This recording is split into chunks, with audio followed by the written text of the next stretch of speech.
제17장. 예수께서 이 말씀을 하시고 눈을 들어 하늘을 우러러 이르시되, 아버지여, 때가 이르렀사오니 아들을 영화롭게 하사 아들로 아버지를 영화롭게 하게 하옵소서. 아버지께서 아들에게 주신 모든 사람에게 영생을 주게 하시려고 만민을 다스리는 권세를 아들에게 주셨음이로소이다. 영생은 곧 유일하신 참 하나님과 그가 보내신 자 예수 그리스도를 아는 것이니이다.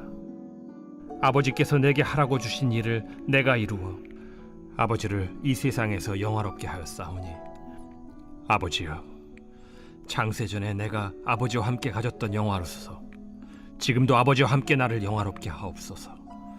세상 중에서 내게 주신 사람들에게 내가 아버지의 이름을 나타내었나이다. 그들은 아버지의 것이었는데 내게 주셨으며 그들은 아버지의 말씀을 지키었나이다. 지금 그들은 아버지께서 내게 주신 것이 다 아버지로부터 온 것인 줄 알았나이다.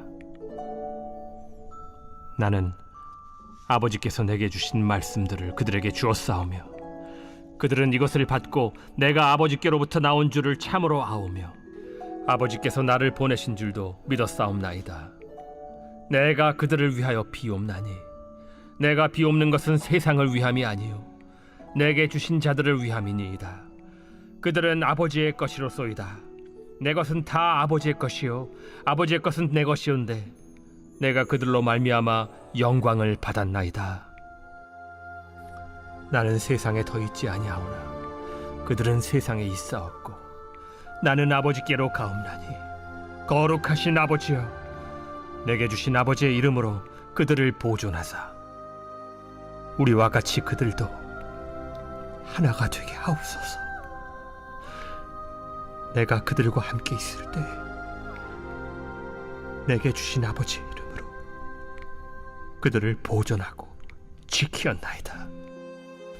그 중에 하나도 멸망하지 않고 다만 멸망의 자식뿐이오니 이는 성경을 응하게 함이니이다.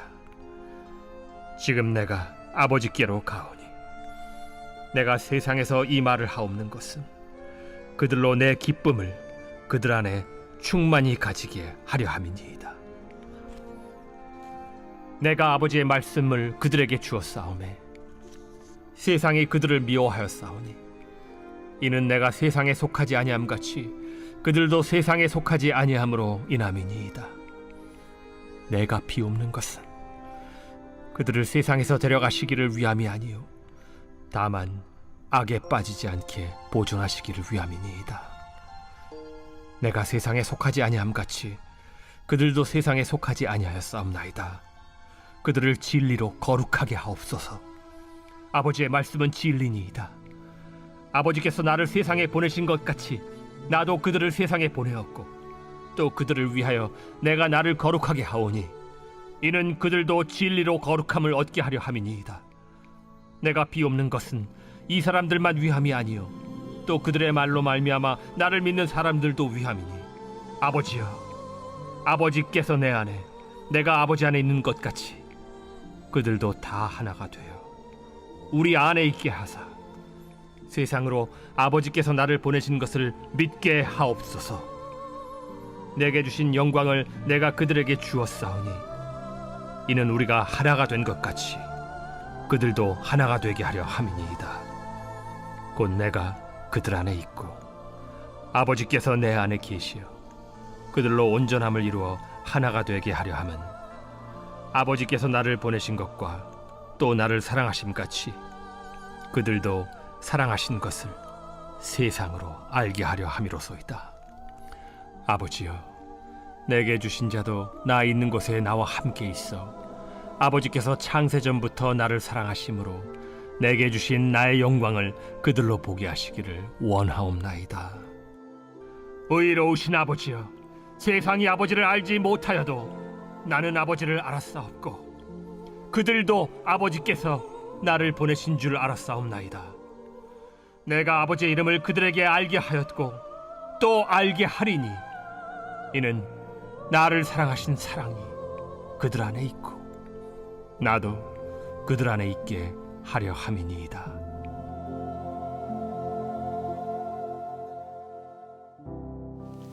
새벽 영성 기도 시간입니다. 오늘은 요한복음 17장 말씀 살펴보겠습니다.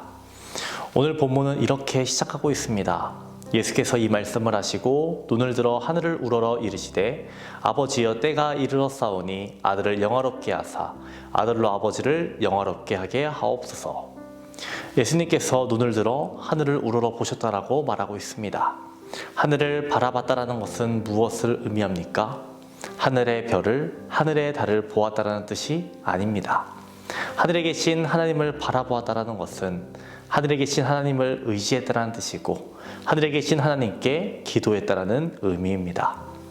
주님께서는 모든 것을 결심하셨고 하나님을 바라보고 계신 것입니다. 예수님은 요한복음 16장 33절에서 이렇게 말씀하셨습니다. 이것을 너희에게 이르는 것은 너희로 내 안에서 평안을 누리게 하려 함이라. 세상에서는 너희가 환난을 당하나 담대하라. 내가 세상을 이기었노라. 예수님은 세상을 이기었노라라고 말씀하십니다. 세상을 이기었다. 완료형을 사용하십니다. 세상을 이길 것이다라는 미래형이 아니라 이미 이겼다라고 선포하고 계십니다. 예수님께서는 이미 모든 것을 결심하셨고 영광의 길로 나아가리라, 십자가의 길로 나아가리라 말씀하고 계신 겁니다. 예수님은 예수님 자신이 하셔야 하는 사명이 무엇인지 분명히 아셨습니다. 모든 사람에게 영생을 주는 것, 그렇게 하기 위해 십자가의 길로 나아가시는 겁니다. 이렇게 말씀하시고 나서 주님은 이러한 말씀을 하시죠. 6절에서 8절입니다. 세상 중에서 내게 주신 사람들에게 내가 아버지의 이름을 나타내었나이다. 그들은 아버지의 것이었는데 내게 주셨으며 그들은 아버지의 말씀을 지키었나이다. 지금 그들은 아버지께서 내게 주신 것이 다 아버지로부터 온 것인 줄 알았나이다.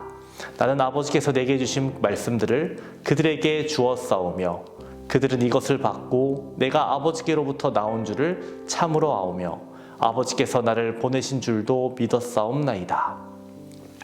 예수님께서는 하나님께서 내게 주신 사람들에게 아버지의 말씀을 주었다라고 말씀하고 계십니다. 예수님께서 말씀하시고 여기에 적혀 있는 것 무엇입니까? 말씀입니다. 말씀 외에 다른 것이 없습니다. 오직 말씀만을 그들에게 하나님께서 보내주신 이들에게 알려주셨다라고 말하고 있음을 우리는 기억해야 합니다. 그리고 그들은 그 말씀을 지킨다라고 말합니다. 하나님의 은혜로 예수 그리스도를 믿는 자들은, 영생을 아는 자들은 말씀을 지켜야 합니다. 말씀을 붙들고 살아가야 합니다. 제가 읽고 있는 설교집 중에 이러한 내용이 있어서 하나 옮겨왔습니다. 동해안에 살고 있는 어부들은 바닷속 중요 지점에 어초를 만들어 둡니다. 어초란 고기, 어의 풀초, 즉 물고기를 위한 초가집이란 뜻입니다. 크기는 일정치 않지만 대개 가로 세로 높이 5m 정도의 콘크리트 층층집을 지어 그 위를 지프로 덮고 엮은 뒤 그것을 바닷속의 중요 지점에다가 설치해 둡니다. 그러면 산란기가 된 물고기가 바로 그곳에 알을 낳고 시간이 지나 부화가 된 물고기는 그 어초 인근 해역에서 계속 살아가게 됩니다. 어부가 바닷속에 어초를 짓기 위해서 많은 시간, 노력, 정성을 쏟게 됩니다. 그러나 그것은 낭비가 아닙니다. 그것은 어획 꼴을 올려주고 어부의 인생을 어부답게 만들어주며 어부의 가족의 생계를 책임져주는 확고한 보증서이기 때문입니다. 어초가 많을수록 어획권은 더 풍성해집니다.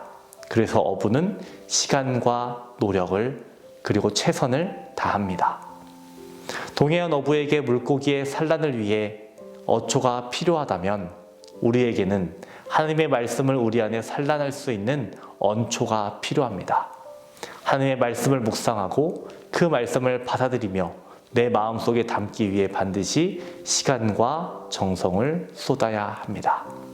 이러한 말씀이 있었습니다. 여러분, 우리는 말씀의 사람이 되어야 합니다. 우리가 말씀의 자리로 나아갈 때마다 우리 마음에 말씀을 넣어둘 수 있는 준비, 말씀을 넣을 수 있는 언초가 준비되어야 하겠습니다. 여러분, 축구선수 안정환을 아시죠? 안정환이 넣은 골 중에 최고의 골이 무엇인지 아십니까? 2002년 월드컵 이탈리아전에 넣었던 골든골이 인생 최고의 골이라고 합니다. 그러면서 안정환은 이런 말을 했습니다. 공격수는 한 골을 위해 평생 축구를 한다. 축구 선수는 한 골을 위해서 평생 축구를 한다고 합니다. 최고의 골이 이번 경기에서 나올지 다음 경기에서 나올지 모르기 때문이죠. 그렇기에 항상 최선을 다해야 한다라고 말했습니다. 그리고 저는 생각해 봤습니다. 우리 그리스도인에게 최고의 예배는 언제인가?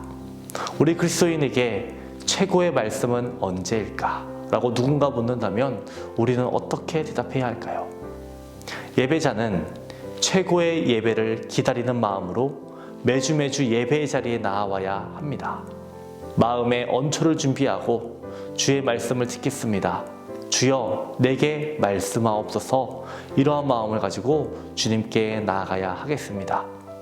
신령과 진정으로 주님께 나아가는 모든 예배자가 되시기를 주님의 이름으로 축원합니다.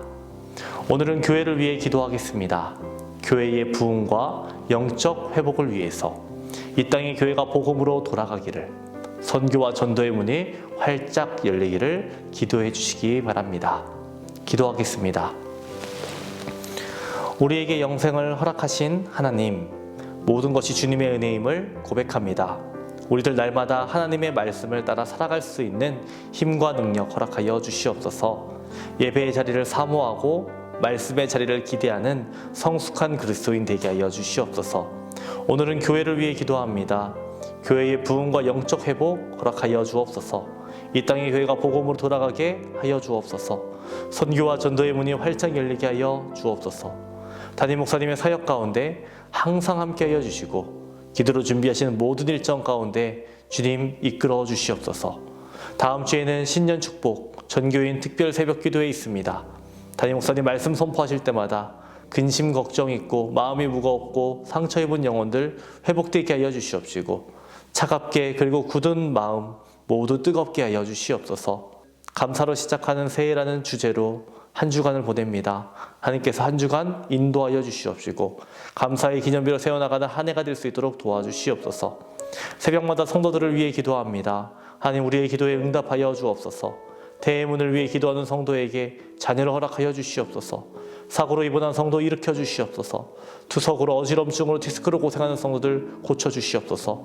공황장애 불면증 우울증으로 고통받는 성도들 회복시켜 주시고 평안함 허락하여 주옵소서. 암투병 중에 있는 박재순 권사님, 유은영 권사님, 김시아 권사님, 이영숙 권사님, 이명숙 권사님, 오유미 성도님, 이동춘 성도님, 박서연 청년, 유경민 청년 주의 손으로 안수하여 주셔서 깨끗이 낫게 하여 주시옵소서. 암세포가 제거되고 자발하지 않도록 하여 주옵소서. 연로하신 장로님, 권사님, 집사님들 추운 날씨 속에서도 강건케 주님 도와주시옵소서. 병상에 눕지 않고 마지막 날까지 걸을 수 있는 은혜를 허락하여 주시옵소서. 우리의 생명이 되시는 예수님의 이름으로 기도합니다. 아멘.